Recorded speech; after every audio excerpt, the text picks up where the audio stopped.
I think off the back of the couple of Australia games we had in the autumn, two good wins there with two slightly different squads.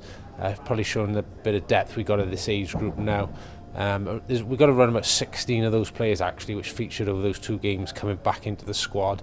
And then some new faces coming in, some returning from the programme last year. We've got another year at 18s, and it's really showing the level of depth we've actually got at this age group. And those Australia, those results, some incredible results there, and you must be really feeling positive about this squad you've got here. Yeah, definitely. We don't put the main focus on winning rugby matches. It is about the performance, and we try to play in a style which is really going to develop those players over the long term. But we also like to win, and I think that the wins just give you the confidence that you're doing the right things and give you a bit of boost and motivation for the future. And I think going back to that Australia game, I remember a few years ago when we played, I think last played Australia up at Ivorius Park, and they beat us in a sort of narrow win, but beat us quite comfortably really on the pitch. And I think looking at the style which we played back in the autumn, it really shows the development that Alan Lewis has put in as head coach, and the ethos that he's put in into the way we're playing is really showing that improvement across the board.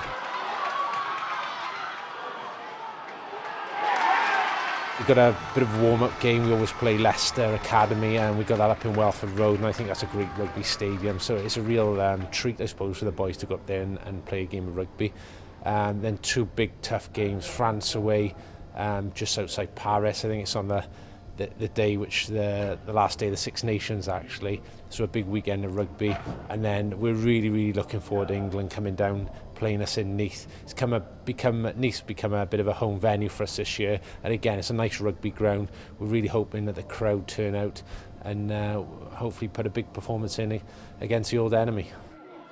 So as far as experience creating, like you said, the style of rugby, it's obviously helping these under-18s move on into that under-20s and the transition period. Absolutely. I think that we're a lot more joined up now, and as I've mentioned, Alan Lewis has got to be thanked a lot there for bringing his style and philosophy to for this age group, but also the programme. We're getting a lot more contact time with these top end players now. So after the Fever tournament last year, a group of those players with the boys who were sort of first year 20s if you want, went away to South Africa, played some of the big nations there, South Africa, England, France, and that was a huge amount of development gone there, massive opportunity, and it really then sort of launched them into those Australia games. Those better players are now playing, as you saw on Friday night, in the under 26 nations, and then the ones who got another year at 18s are coming into us. So it's a really joined up sort of synchronised programme, coupled with Alan's philosophy, coaching philosophy, and the style we want to play. I think that personally, I think sort of Wales under 18s rugby in Wales has never looked brighter.